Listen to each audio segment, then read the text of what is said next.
Olá pessoal, tudo na paz? Aqui é o irmão Alex e nós vamos estar iniciando mais uma leitura da Bíblia, de alguns textos bíblicos. E hoje nós vamos estar falando um pouquinho sobre a carta aos Hebreus. Eu estou com o dicionário bíblico aqui e vamos conhecer um pouquinho sobre a carta aos Hebreus. Beleza? Vamos lá então. Autoria. Poucos estudiosos atuais sustentam que Hebreus seja obra de Paulo. O pensamento e linguagem são muito diferentes das epístolas de Paulo para permitir essa atribuição. A tradição não está coesa sobre essa questão.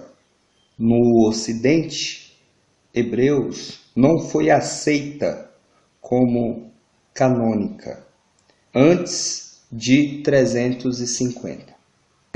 Para que você venha compreender, canônica é que ela não foi escolhida entre os livros do Novo Testamento para fazer parte do conjunto de livros, entendeu? Ela não foi escolhida antes de 350. Embora fosse conhecida por Clemente de Roma, o pastor de Hermas, Hipólito e Tertuliano, que atribuíram o hebreu a Barnabé e não a considerava canônica. Então, esses nomes aqui que eu falei, Clemente de Roma, pastor de Hermas, Hipólito e Tertuliano, eles são conhecidos como os pais da igreja. Eles fizeram a escolha dos livros que iria compor o Novo Testamento. Beleza? Para que você venha compreender. É bom depois você dar uma estudada melhor sobre livros canônicos ou como foi formado o Novo Testamento. No Oriente, foi aceita, ao menos por Panteno de Alexandria, que o atribuiu a Paulo. Clemente de Alexandria reconheceu as diferenças marcantes de estilo e a explicava pela hipótese que Paulo havia escrito Hebreus em hebraico e foi depois traduzido para o grego. Orígenes foi além. Ele acreditava que as ideias eram de Paulo, mas que Hebreu foi escrita por um desconhecido, que escreveu o que ele lembrava do que Paulo havia dito. Esses nomes, pessoal, Orígenes, Clemente, todos eles são considerados como os pais da igreja e eles têm uma grande influência no cânon. Eles que decidiram qual foi os livros que participaria do cânon, que é o conjunto do Novo Testamento. Os críticos modernos acham que a dependência de Paulo não era somente indireta. Os escritos conhecidos, o pensamento de Paulo, mas a epístola não foi nem escrita nem autorizada por Paulo. Spink fala sobre isso. Hebreus é uma obra pessoal do escritor. O escritor não identificou-se de modo algum, há tanto os antigos como os modernos têm avançado várias hipóteses. Clemente de Roma, Barnabé, Judas, Apolo e mesmo Priscila, esposa de Aquila, essas não são nada mais do que conjectura. Então, esses nomes que eu falei eram citados na época como conjectura, como se fosse essas pessoas o autor da carta aos Hebreus. Os críticos modernos estão de acordo em que o Hebreus mostra seu autor tinha uma educação alexandrina. C. Spink pensa que ele foi discípulo de Filon, que se tornou cristão. Ele usa, com efeito, uma quantidade de termos tirados da literatura e da filosofia helenística. Se você não sabe o que é helenística, manda uma mensagem aí que eu mando um link de um vídeo falando sobre helenismo. Raros ou ausentes no resto do Novo Testamento. Em contraste com a antítese do mundo, presente e futuro, encontrada no judaísmo e no Novo Testamento. Hebreus apresenta uma antítese da realidade visível terrena do Antigo Testamento, em oposição à realidade invisível celeste do Novo Testamento. É essa qualidade invisível que dá realidade às palavras proféticas do Antigo Testamento. As divergências de Paulo no vocabulário, estilo, estrutura da frase e formas de pensamento são mais numerosas e notáveis do que as semelhanças. O estilo de Hebreus é o mais burilado de todos os escritos do Novo Testamento. O autor reconhece e usa figuras de retórica e período de estilo. A exegese do Antigo Testamento em Hebreus destaca-se das dos outros livros do Novo Testamento. Hebreu geralmente cita a Septuaginta, mas às vezes apresenta um texto com variantes que não são encontradas nem na Septuaginta, nem no Talmud. Todas as citações são tratadas e reproduzidas como palavras do Espírito do Eterno, do Messias e do Eterno.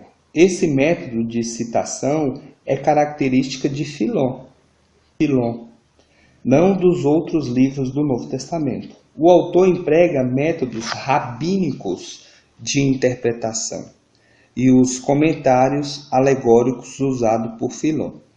Todos esses elementos unidos sugerem um judeu helenista com uma bagagem intelectual alexandrina. Dos cristãos do Novo Testamento que conhecemos, Apolo preenche esta descrição melhor do que qualquer outro, mas não há razão para afirmar que só Apolo possuía essas qualidades.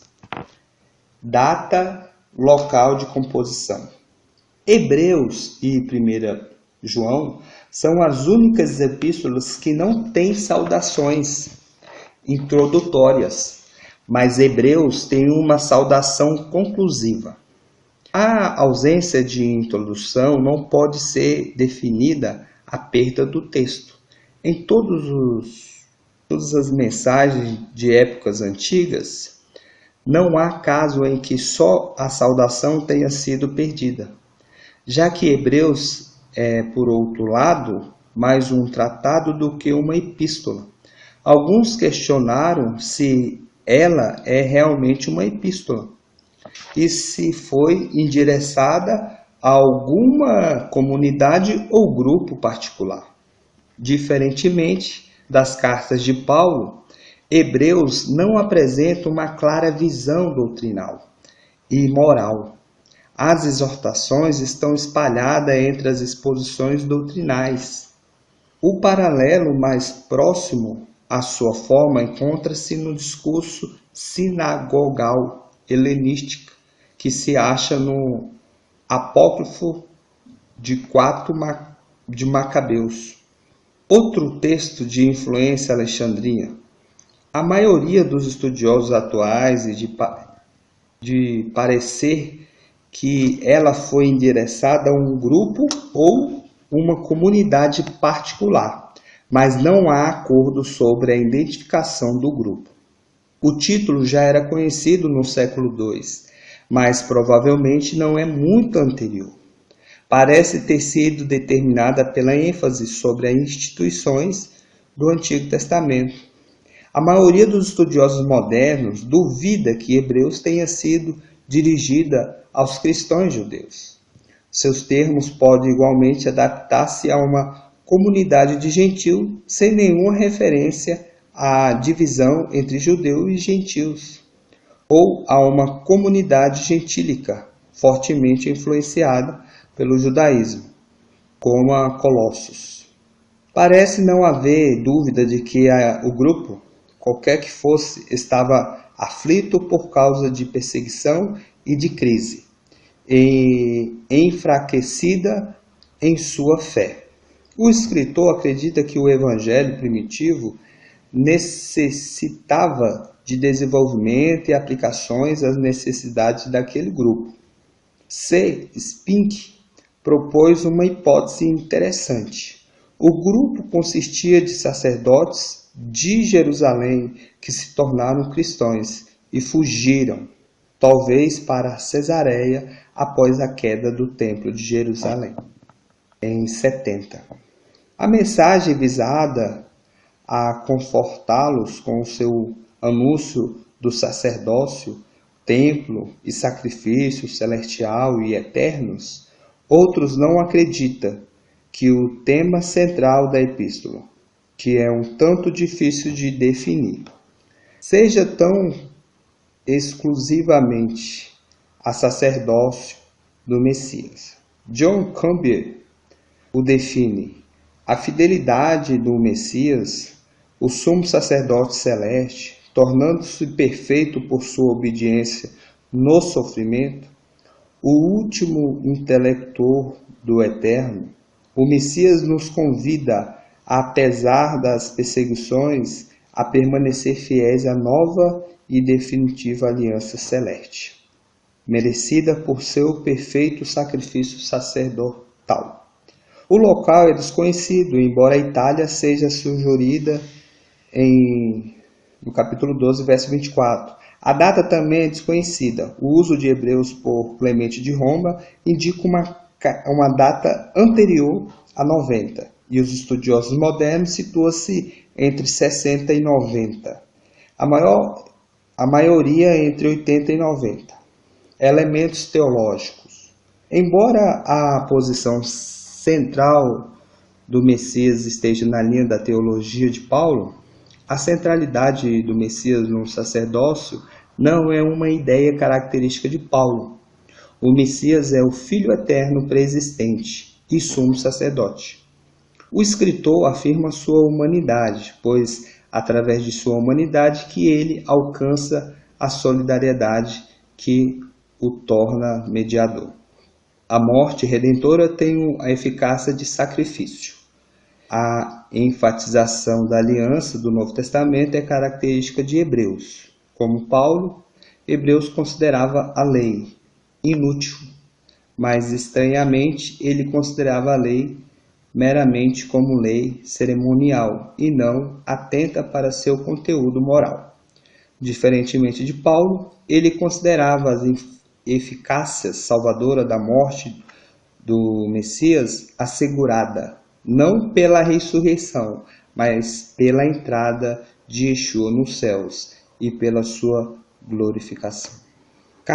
Cassiman chamou a atenção para o tema do povo do Eterno em marchar para a salvação. O avanço dos cristãos é ilustrado por alusões tomadas do Êxodo e da marcha pelo deserto, na qual o Pentateuco estabelece a construção do santuário e a instituição do sacrifício e sacerdócio levítico. Beleza, pessoal? Aqui, pessoal, foi só uma introduçãozinha sobre a carta aos Hebreus.